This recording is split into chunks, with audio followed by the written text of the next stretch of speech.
Hey guys welcome back. आज जो है आपका स्टडी मटेरियल का चैप्टर 7 का जो लास्ट में क्वेश्चंस दे रखे होते थे वो हम डिस्कस करेंगे और उसी के साथ जो है आपका ये चैप्टर पूरी तरह से कंप्लीट हो जाएगा। यहाँ पर देखिएगा क्वेश्चन नंबर 1 जो डिस्क्रिप्टिव का आ रहा है, मेरे साथ आप पढ़िएगा तभी आप इसको बेहतर तरीके से कर पाएंगे। In a general meeting of alpha limited the chairman directed to exclude certain matters detrimental to the interest of the company from the minutes. यानी जनरल मीटिंग में चेयरमैन ने बोला कि कुछ ऐसे मैटर्स हैं जिससे कंपनी की रेपुटेशन को हार्म हो सकता है, जो डेट्रीमेंटल है। डेट्रीमेंटल का मतलब जिनसे कंपनी को लॉस हो सकता है, रेपुटेशनल लॉस हो सकता है, उन्हें जो है मिनट्स का पार्ट नहीं बनाते हैं। मुकेश जो एक शेयर होल्डर है contended that the minutes of the meeting must contain fair and correct summary of the proceedings thereat. आपको बताना है कि क्या सही है या गलत है। जब भी आपका डिस्क्रिप्टिव क्वेश्चन आएगा, मैंने आपको ऑलरेडी बताया है कि आपको जो है प्रोविजंस पता होने चाहिए, और अगर प्रोविजंस पता है तो 50% जंग आपने वहीं जीत ली। यानी क्वेश्चन को समझ लिया, कहाँ से आया है पता लग गया, उसके प्रोविजंस मालूम है, तो 50% मार्क्स तो आपको मिलने तय हो गए। यानी कि आपने यहाँ पर लिख दिया कि under section 118 subsection 5 of the companies act there shall not be included in the minutes of a meeting any matter which in the opinion of chairman of the meeting is or could reasonably be regarded as defamatory of any person. Defamatory का मतलब किसी इंसान की बदनामी करना, तो अगर ऐसा कोई बदनामी वाली चीज़ है तो उसे आप इग्नोर करेंगे। इररिलेवेंट है, इमटेरियल है प्रोसीडिंग के लिए, तो इमटेरियल चीज़ों को मिनट्स में क्यों पार्ट बनाना। या फिर डेट्रीमेंटल है to the interest of the company, company की रेपुटेशन को हार्म हो सकता है। तो ये जो तीन चीज़ें हैं, अगर चेयरमैन की ओपिनियन में कोई तीन चीज़ें निकल कर आती है ऐसी, तो उसे जो है मिनट्स का पार्ट नहीं बनाने की ज़रूरत है। Further under section 118 subsection 6 the chairman shall exercise absolute discretion. यानी कि एब्सोल्यूट का मतलब 100%, डिस्क्रिशन का मतलब मर्जी। तो चेयरमैन की 100% मर्जी है in regard to the inclusion, include करना है या non inclusion of any matter in the minutes on the grounds specified above. तो यहाँ पर जो व्यू है मुकेश का, जो शेयर होल्डर है, वो सही नहीं है, वो वैलिड नहीं है। चेयरमैन चाहे तो जो डेट्रीमेंटल है चीज़, जो मैटर डेट्रीमेंटल है, कंपनी के इंटरेस्ट में नहीं है, कंपनी की रेपुटेशन को हार्म हो सकता है, उसे इंक्लूड करने की ज़रूरत नहीं है, अगर चेयरमैन ऐसा बोलता है तो। क्वेश्चन नंबर 2 की तरफ हम मूव कर रहे हैं। टोटल जो है 11 क्वेश्चन है। A general meeting was scheduled to be held on 15 April 2018 at 3 PM. As per the notice, the members who are unable to attend a meeting in person can appoint a proxy, and the proxy forms duly filled should be sent to the company so as to reach at least 48 hours before the meeting. अगर आपको ध्यान होगा तो यही जो है आपका provision भी बोलता है, अगर 15 अप्रैल को मीटिंग होने वाली है 3 बजे, तो मीटिंग से 48 आवर्स पहले जो है प्रॉक्सी की डिटेल आपको भेजनी पड़ेगी, तभी वो प्रॉक्सी आपकी जगह पर अटेंड कर सकता है। मिस्टर एक्स जो एक मेंबर है कंपनी के, वो मिस्टर वाई को प्रॉक्सी अपॉइंट करते हैं 10 अप्रैल को। तो मिस्टर एक्स ने मिस्टर वाई को एज अ प्रॉक्सी जो है अपॉइंट करा है और जमा करा दिया है। Appoints mister Y as his proxy and the proxy form dated 10 April 18 was deposited by Mr. Y with the company at its registered office on 11th अप्रैल 2018। अच्छा, 10th को अपॉइंट करा, 11th को फॉर्म जमा करा दिया, तो कंपनी तक तो 2 दिन पहले पहुंच गया, कोई दिक्कत नहीं आएगी। सिमिलरली अनदर मेंबर है डब्ल्यू, जिसने कि 2 अलग अलग प्रॉक्सी को अपॉइंट किया है, यानी 2 इंडिविजुअल्स को अपॉइंट करा है, एम और एन। जो प्रॉक्सी है 12 अप्रैल 18 डेटेड है, was deposited with the company on the same day. तो एम के लिए तो सेम डे में उसने फॉर्म जमा करा दिया, पर जो एन था उसका फॉर्म जो है 14 अप्रैल को जमा कराया, जो कि 15 अप्रैल को मीटिंग होनी है, 14 अप्रैल को आप जमा कराते हैं, तो 48 आवर्स का गैप नहीं हुआ। इसके लिए जो यहाँ पर एन को अपॉइंट करा है ना, एन का फॉर्म जो डिपॉजिट करा है वो वैलिड नहीं होगा, वो बंदा प्रॉक्सी बनकर नहीं आ सकता, क्योंकि फॉर्म कंपनी के पास 2 दिन पहले नहीं आया। According to the provision of the companies act, who would be the person allowed to represent at proxies for members X and W respectively। तो यहाँ पर वही चीज़ें लिखी है, सारी की सारी बातें लिखी है, आप दोबारा से आप चाहें तो पढ़ सकते हैं। पहले प्रोविजन लिखा है, प्रॉक्सी क्या होता है समझाया है।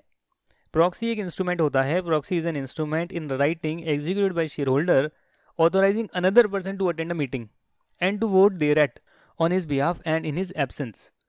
As per the provision of Section 105 of the Companies Act 2013, every shareholder who is entitled to attend and vote has a statutory right to appoint another person as his proxy it is not necessary that proxy has to be a member. ज़रूरी नहीं कि proxy को भी member होना ज़रूरी है, proxy कोई भी बंदा हो सकता है, ये मैंने आपको बताया था। Further, any person in the article of association of the company requiring instrument of proxy to be lodged with the company more than 48 hours before a meeting shall have effect as if 48 hours had been specified therein। यानी कि अगर article of association में लिखा है कि proxy का form 48 hours पहले भी आपको देना जरूरी है, तो भी आपका एक्ट बोलता है कि नहीं भाई 3 दिन पहले देना जरूरी, 4 दिन देना पहले जरूरी, आर्टिकल्स में लिख दिया, नहीं माना जाएगा। 48 आवर्स पहले भी जो फॉर्म आएगा वो पूरा पूरा वैलिड माना जाएगा। जिस मेंबर ने प्रॉक्सी को राइट दिया है वो रिवोक करना चाहे तो कर सकता है। हालांकि एक बार प्रॉक्सी ने वोट कर दिया तो उसे वापस नहीं लिया जा सकता है। और जहां पर एक आपने जो है टाइम पीरियड एक्सपायर होने से पहले जो है जमा कराया, एक टाइम पीरियड एक्सपायर होने के बाद आपने जमा कराया, तो जो आपने टाइम पीरियड से पहले जमा कराया है, टाइम पे डिपॉजिट करा है, वही फॉर्म को हम वैलिड मानेंगे। तो यहाँ जो है वाई का फॉर्म वैलिड होगा, कोई दिक्कत नहीं है। बची डब्ल्यू की बात, तो डब्ल्यू ने एम को भी किया, एन को भी किया, एम को पहले कर दिया, एन को बाद में किया, तो एन वाला जो है वैलिड नहीं माना जाएगा। यहाँ पर है question number 3। MH Company Limited served a notice of general meeting upon its shareholders. The notice stated that the issue of sweat equity shares would be considered at meeting. Okay, sweat equity shares का जो है मुद्दा जो है उठाया जाएगा meeting पे, ये नोटिस में बात लिखी हुई थी। Mister A share holder, next page पर आ गया है। Mr. A, shareholder of MH Company Limited, complains that the issue of sweat equity shares was not specified fully in the notice. Is the notice issued by MH Company Limited regarding issue of sweat equity shares valid according to the provisions of Companies Act? Explain in detail. Explain in detail आपको answer करना है। भाई देखिएगा, आपका section जो 102 है, sub section 2 clause B है companies act 2013 का। इन the case of any meeting other than AGM, जो भी बिजनेस ट्रांजैक्ट करे जाते हैं वो सारे स्पेशल बिजनेस माने जाते हैं, पहली बात। तो यहाँ पर ये AGM तो हो नहीं रही है शायद, नॉर्मली जनरल मीटिंग लिखा हुआ है, और स्वेट इक्विटी जो है उस शेयर का जो है कुछ ना कुछ हम डिसीजन लेने वाले हैं। फर्दर सेक्शन 102 सबसेक्शन 1 बोलता है, statement is setting out the following material facts concerning each item of special business to be transacted at general meeting shall be annex to the notice calling such meeting. मतलब कि जो भी आपका notice आप देंगे, जब भी आप ऐसे बुलाते हैं ना नोटिस बीच में स्पेशल बिजनेस के लिए, तो आपको 2 चीज़ें बतानी होती है कि क्या कोई डायरेक्टर का, मैनेजर का, की मैनेजरियल पर्सोनल का, उनके रिलेटिव का कोई इंटरेस्ट तो इन्वॉल्व नहीं है इस डिसीजन में, या कोई और इन्फॉर्मेशन जिससे कि मेंबर्स को जो पता होना चाहिए to enable and understand the items of business and to take decision thereon. तो ऑब्जेक्शन जो है वो वैलिड है, क्योंकि आपने सिर्फ ये तो बताया कि आपने स्वेट इक्विटी शेयर जो है उसका हम डिसीजन कुछ पास करेंगे, पर आपने ये नहीं बताया कि डायरेक्टर का इंटरेस्ट है या नहीं, जो आपको बताना चाहिए था। आपको उसका और जो है स्कोप, इम्प्लीकेशन और जो चीज़ें डिटेल देनी चाहिए वो आपने नहीं दी है जो आपको देनी चाहिए थी। तो इसीलिए जो है वैलिड नोटिस नहीं है, जो नोटिस दिया गया वो वैलिड नोटिस नहीं है। तो अगर प्रोविजन पता है तो दिक्कत क्या है? आप लोग कहते हैं केस स्टडी बेस्ड क्वेश्चन आ गया, तो देखो ये केस स्टडी बेस्ड ही है। क्वेश्चन 2 केस ही तो है एक तरह से, कि एक बंदे ने अपना प्रॉक्सी की डिटेल पहले दिया, एक ने बाद में दिया, अलग अलग टाइम दे रखा है। It's a kind of a case study. Complicated हो सकती है माना, बट वो फाइनल लेवल पर होगी, आपके लेवल पर इतनी ज़्यादा कॉम्प्लिकेटेड क्वेश्चंस नहीं आएंगे। ये भी एक केस स्टडी है, बट प्रॉब्लम ये है अगर प्रोविजंस नहीं पता तो हम इसे नहीं कर सकते हैं। क्वेश्चन नंबर 4 क्या कहता है आओ देखें। Miss tulip limited maintains its register of members at its registered office in Mumbai. A group of members residing in Kolkata want to keep the register of members at Kolkata. ठीक है सर, परफेक्ट है। Explain with provisions of Companies Act 2013 whether the company can keep the registers and returns at Kolkata। यानी कि जो एक tulip limited company है उसका registered office Mumbai में है, हालांकि कुछ लोग जो है कोलकाता में हैं और वो कहते हैं कि मेंबर का रजिस्टर आप कोलकाता में रखें। आपको बताना है कि क्या आप रख सकते हैं, नहीं रख सकते।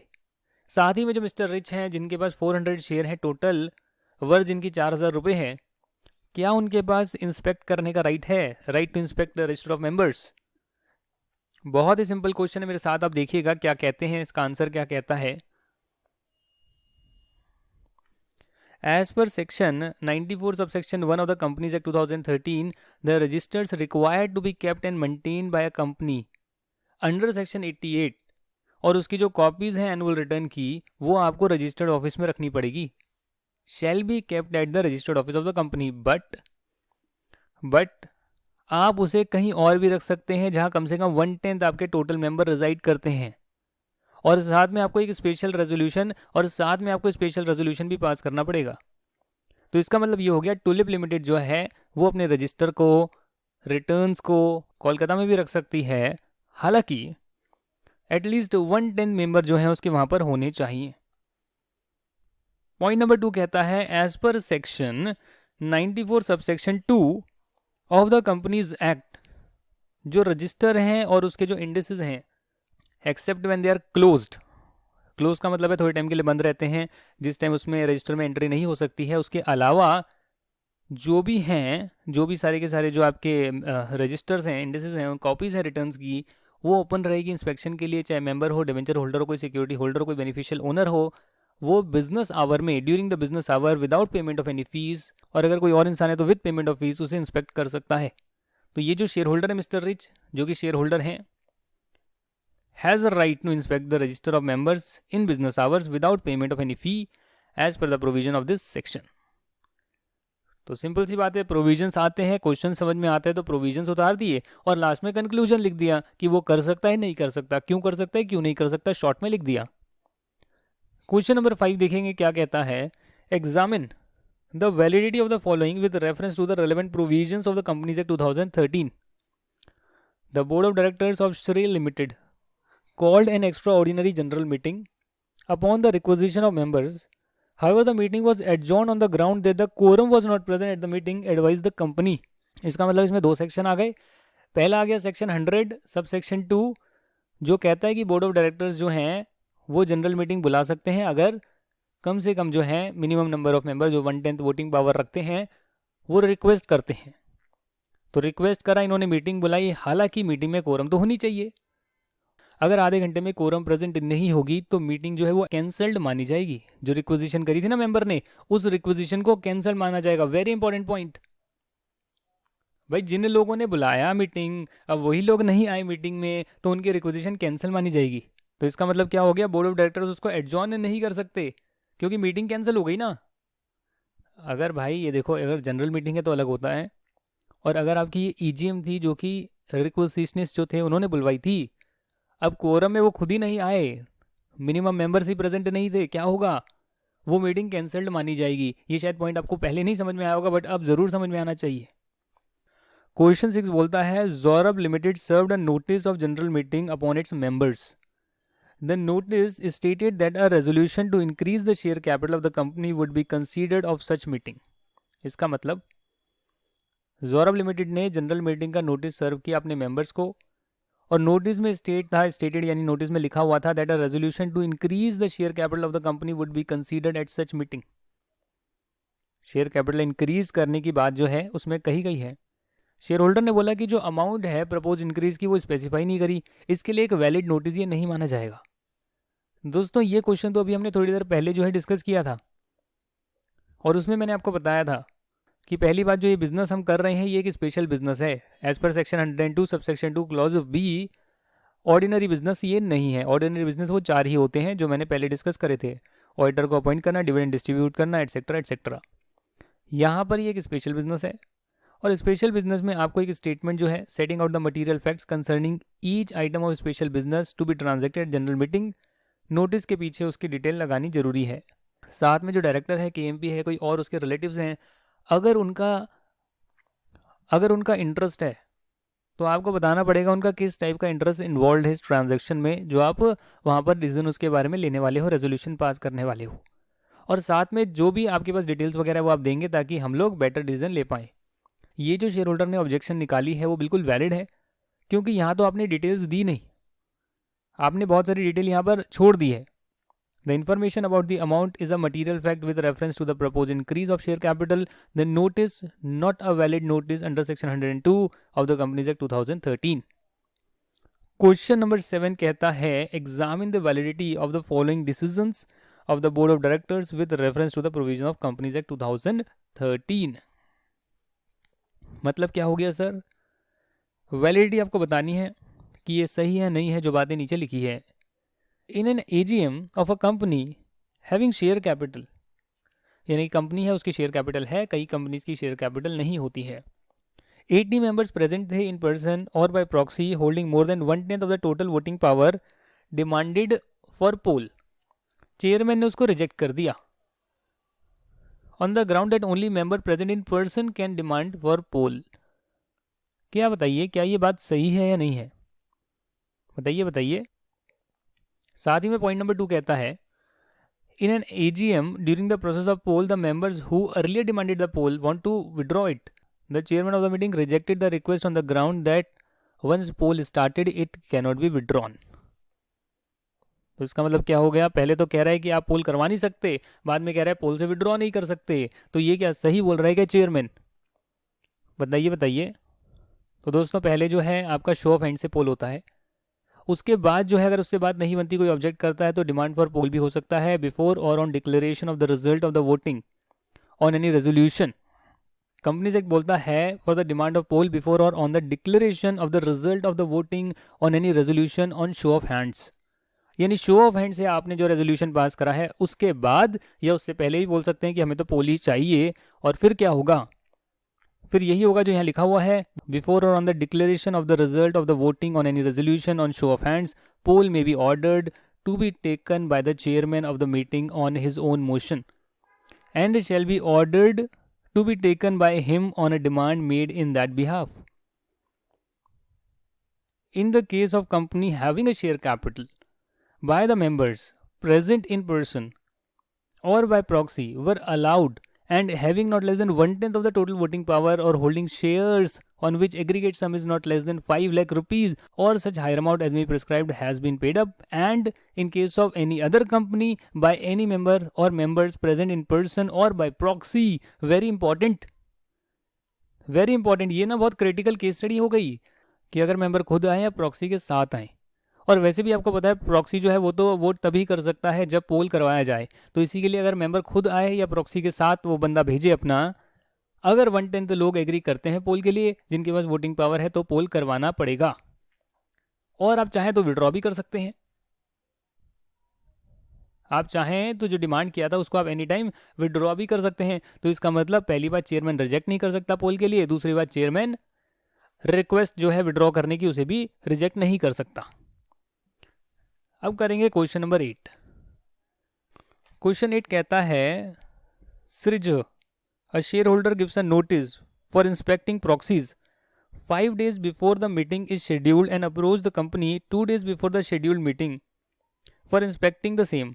What is the legal position relating to his action as per the provision of Companies Act 2013?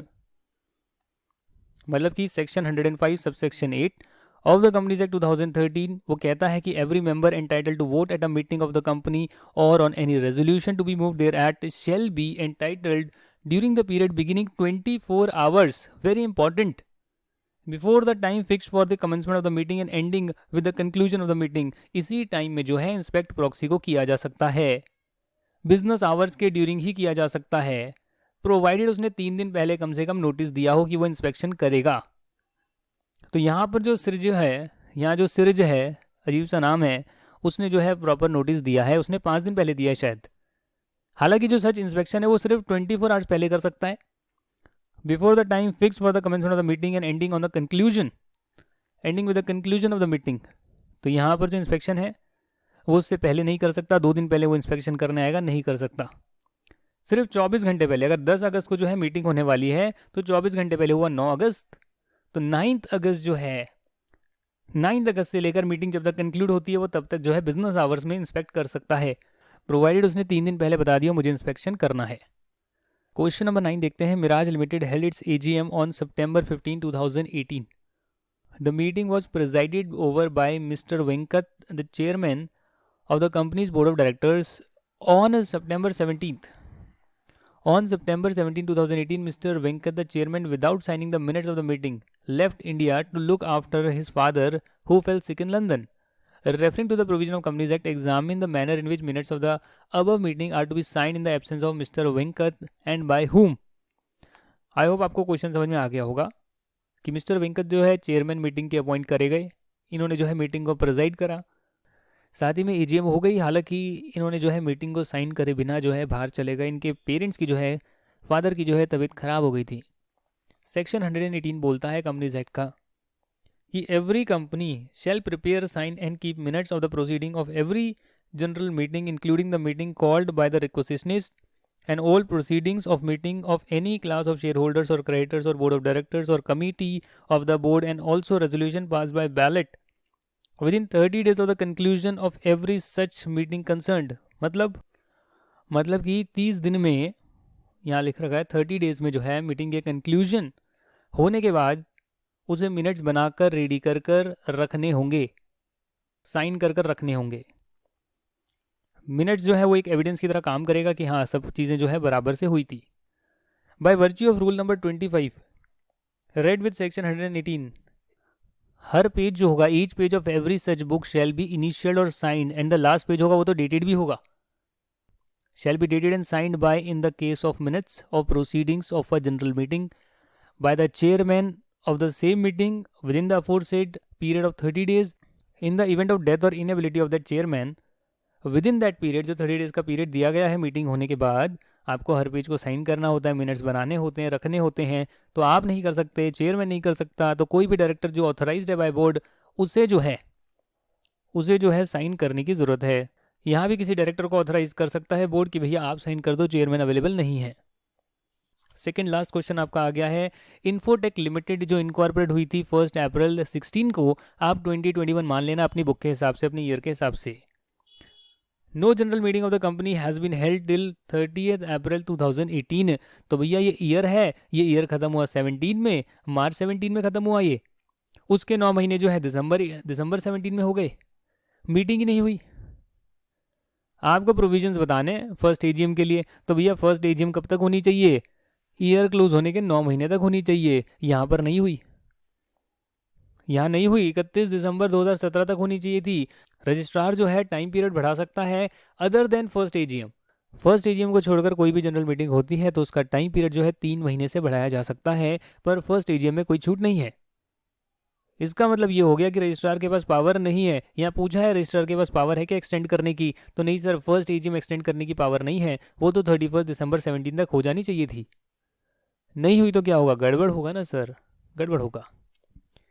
Last question आपका आ रहा है, the article of association of DJA limited require the personal presence of 7 members to constitute quorum of general meeting. अब ये आप देखेंगे इसमें total कितने मेंबर्स हैं, 965 हैं। 965 हैं तो उस केस में क्या होगा, 5 जो लोग हैं, 5 मेंबर जो हैं वो कंस्टिट्यूट करेंगे quorum, unless higher number is prescribed. यहाँ पर इन्होंने हायर नंबर प्रिस्क्राइब करा हुआ है कि कम से कम 7 लोग प्रेजेंट होंगे तब उसे हम कोरम मानेंगे। ये एक प्राइवेट लिमिटेड नहीं, लिमिटेड कंपनी है। Following persons were present in extraordinary general meeting to consider the appointment of managing director. A है वो रिप्रेजेंटेटिव है गवर्नर ऑफ उत्तर प्रदेश का, तो भाई सही है, आप गवर्नर जो है अपना रिप्रेजेंटेटिव भेज सकता है, खुद थोड़ी ना आएगा। बी एंड सी है शेयर होल्डर्स हैं ऑफ प्रेफरेंस शेयर्स। डी है वो वाई और जेड को रिप्रेजेंट करने के लिए आया है, और E F G and H है वो प्रॉक्सीज हैं किसी शेयर होल्डर के। Can it be said that a quorum was present in that meeting. तो भैया क्या 7 लोग प्रेजेंट है क्या, आप मुझे बताएंगे। एक तो ये हो गया, 2 ये हो गया, 3 हो गया, वैसे ये 2 को कंसीडर करेंगे ना, वाई के लिए भी जेड के लिए भी, तो डी 2 हो गया, एक ए हो गया, तो 3 हो गए, और ये जो है प्रॉक्सीज हैं।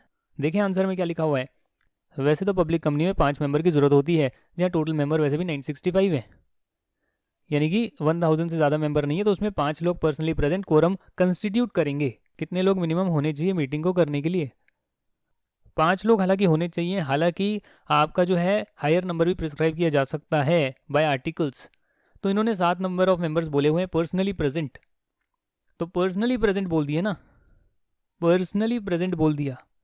Only those member will be counted who are entitled to vote on resolution propose to be pass in the meeting. यानी जो उन पर्टिकुलर रेजोल्यूशन पर वोट करने के अधिकारी होंगे, हकदार होंगे, वही काउंट होंगे।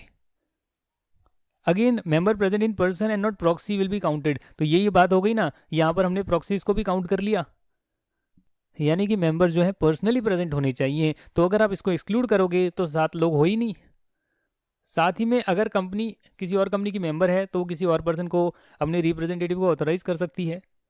गवर्नर वगैरह है वो भी ऑथराइज कर सकता है, प्रेसिडेंट ऑफ इंडिया और गवर्नर भी ऑथराइज कर सकता है, वो आ सकता है।